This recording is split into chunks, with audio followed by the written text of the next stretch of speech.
All right, guys, welcome to the Red Jeep Box channel. I am Danny, your host, and the guy who runs this channel. Thank you so much for joining us. Before you take off and say this is not an episode, stay. You will get a lot of things about knowledge of this episode.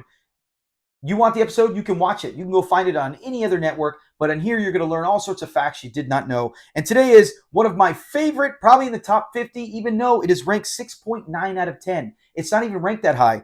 Season 4, Episode 8, and Season 4 is still really good, despite what some people say. And it's My Kingdom for a Horse.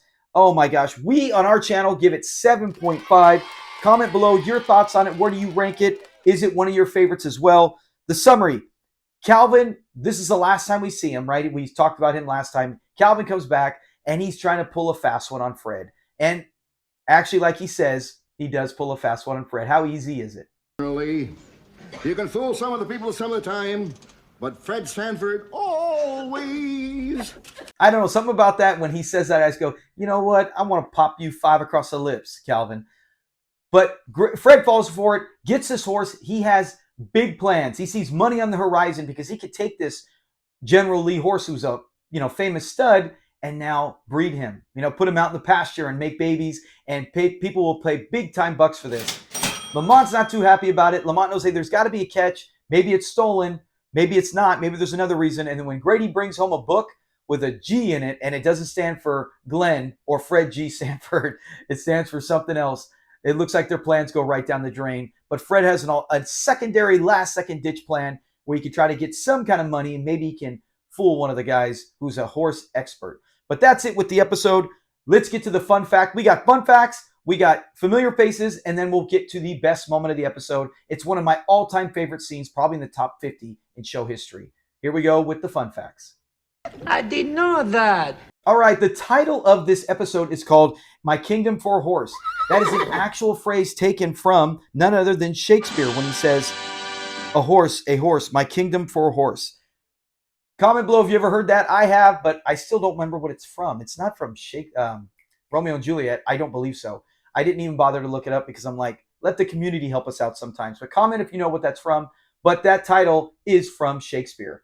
A second fun fact, because there's not very many on this when you look them up. Some of them you can find a whole bunch of stuff. Some of them I catch on my own. If you ever find a mistake in here on any episode, comment below, hey, here's a fact. Did you know this or that about something I might have missed? Because there's so many things we can catch on our own. This one, an Instagram post by Damon Wilson in the past. He put himself, this was his all-time favorite episode, which is pretty cool. That's why when I see it go 6.9, I go, I wonder why, because it's got a lot of good humor. It's pretty funny with the horse. And Grady, Lamont, and Fred, when they get together, is always a great moment, as Calvin might say. And I could see maybe why Damon liked this one so much, because he was involved a lot as the series went on. He kind of got out of the funny parts, and they were just using more as a side piece with Fred. But when the one scene I really like is with him and Grady when they, right? Remember, he was taking care of him in season 3 at the end, and now Fred's back, but Grady comes and he makes a great speech to Lamont, like, why isn't he saying hi to him? Things like this might be why it was Damon's favorite. I don't deserve to be insulted like that. Hi, Grady. Oh, hi, Lamont. Man, Grady's the best. Hey, hi, Lamont. Let's get to the familiar faces. Wait a minute. May I ask you a personal question?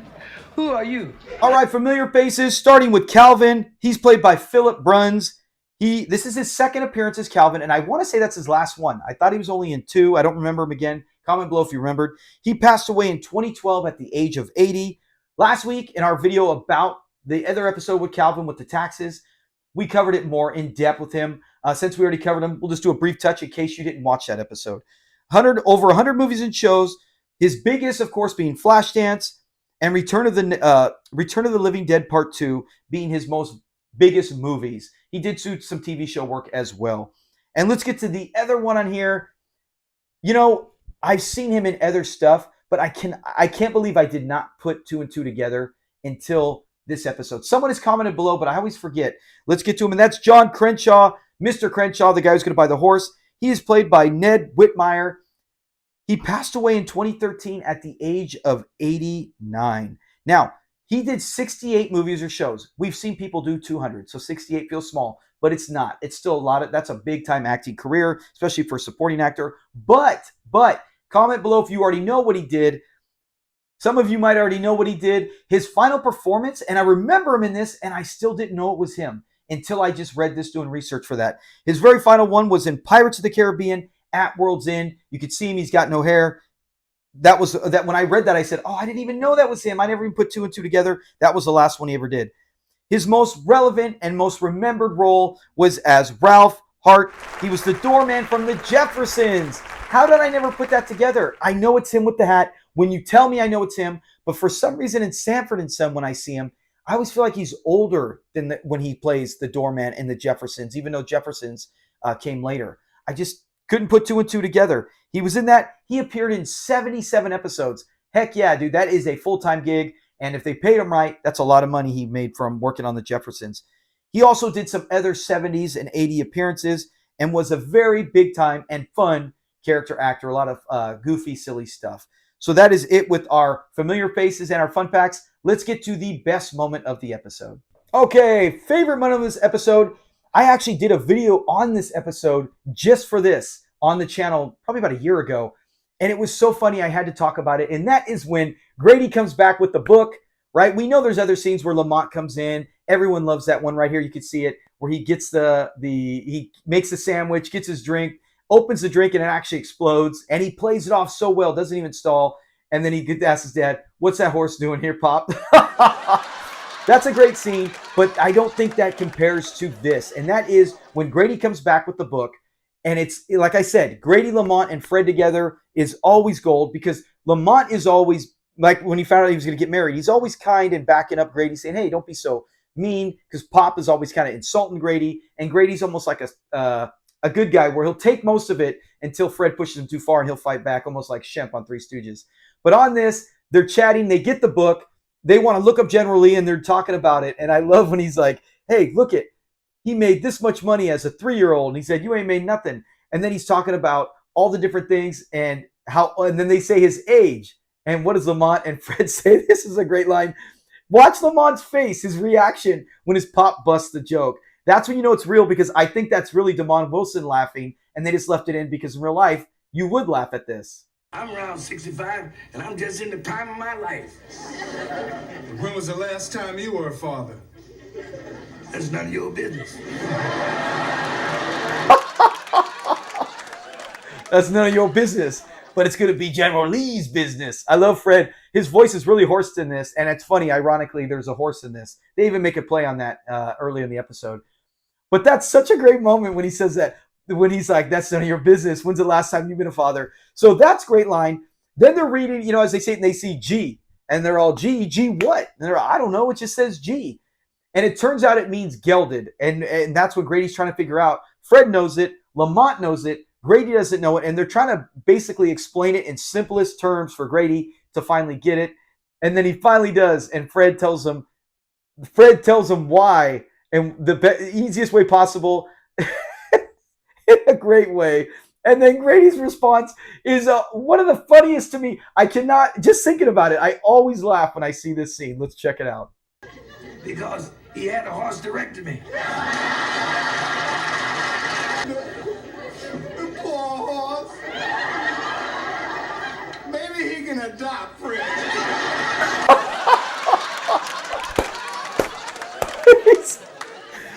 I love horseectomy. That's funny as heck. But this is why I love Red Fox. He could have said, maybe Grady played that, and then Fred could have said the funnier line. Horseectomy was great. The crowd dies. But when Grady says it, and Grady delivers it better than Bubba, better than Julio could, better than anyone else in it, when he's all, maybe he could adopt. Comment below. Is that not pure comedy gold? The writing staff on this one was really good. And the moment right there, that moment alone would make me say, this has got to be 7.0 or higher. You can't put an episode that has this scene with all three of them and the funniness on there. And then the fact when he gets a horse and he puts pants on it. And Lamont even said, let's hear what Lamont says about the pants. Perhaps the hat is a bit much. Yeah, the hat. The hat should go because the pants look normal.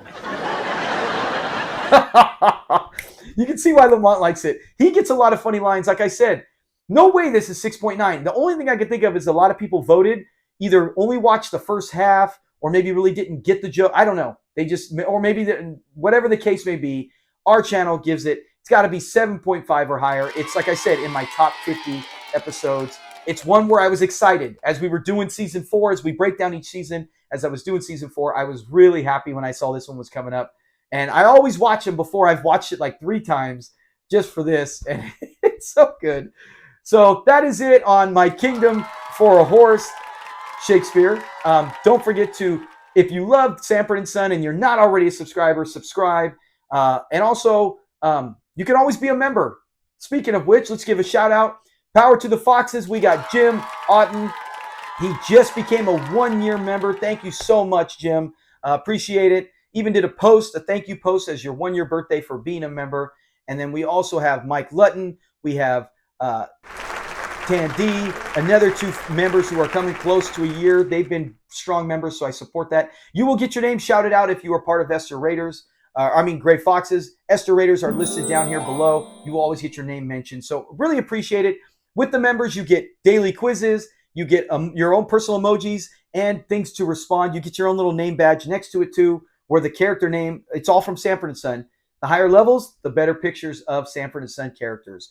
So thank you for the members. Join today for less than $1 a day. You can become a member and get members-only videos, which we just released one on Sanford and the episode The Freeway. So thanks a lot, guys. Have a great week. I hope you enjoyed your Easter. Be safe and look at a lot of our shorts. I got new ones coming out all the time with new facts. And I got to cover one point here. If you are a person, a lot of these people who kind of maybe not insult me, but kind of like, I don't know, make it kind of negative at times. They're not subscribers. They're not people who are probably even watching this video, but it is frustrating at times where we just got our first ever video. Thank you so much to all our fans and subscribers. 1 million views. We got a video with 1 million views, and it was all talking about Stymie. And I went in there, and this is my little post after fact, but I went in there, and the reason I made that, I've already made other videos talking about it. A lot of times I'll get facts. This is a new one where now it's, I got the picture in the background. It's a 15-second quick short just to get the most important facts out there. And I'm doing those all the time now because those are important to me. But the point was that people are coming on there. I would say about 65 to 70% of the comments are, I didn't know that. I had no idea. Oh, I didn't know about Stymie's hat. Oh, I didn't know he was on Sanford & Son and Good Times, whatever it may be. And then you get about 20% of people going, hey, man, you're old. Hey, dude, what are you talking about? You're a fool, dude. I mean, I got some people insulting me. Some people saying I'm a liar because of my skin color. I'm a liar. I'm a natural-born liar. And who am I? And why do white people have to come and try to steal black shows? And just these things where you're like, dude, I'm trying to promote the black shows. I'm trying to get this out there that I love. It's the best show of all time. It's everywhere, So it's like, I don't get the hate.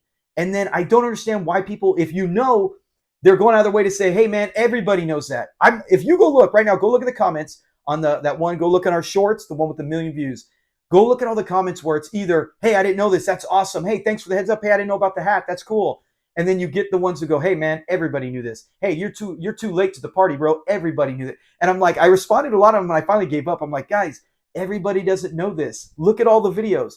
This is for everyone who didn't know. It's not for the diehard experts. It's for the casual fans or the ones who say, hey, I didn't know that. I never checked that out.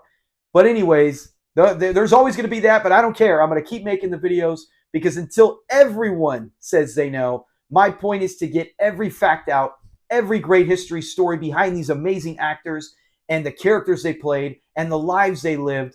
I mean, gosh, starting this channel has been the best thing for me personally because I've learned so much about all these people that in the past, I never stopped 2 seconds to really think about. And I've really learned to appreciate these people as human beings and everything they've done. So if you haven't, go look at them. And if you stayed this long, wow, thank you so much because it's kind of my personal little rant at the end of the video. Hopefully you already watched the most important part. But it's just where I just go, I get it all over. Facebook, doesn't matter. Twitter, or not Twitter, TikTok, whatever it is, someone will always say something about seeing me. They don't like me for the way I look, or they don't trust me, or they think, hey, man, everybody knows that. When in reality, you can see the comments, people don't. So won't let it stop me. Nothing's going to stop me. I'm going to keep doing this. Thank you a lot once again, guys, for watching. Have a great day. Be safe and peace.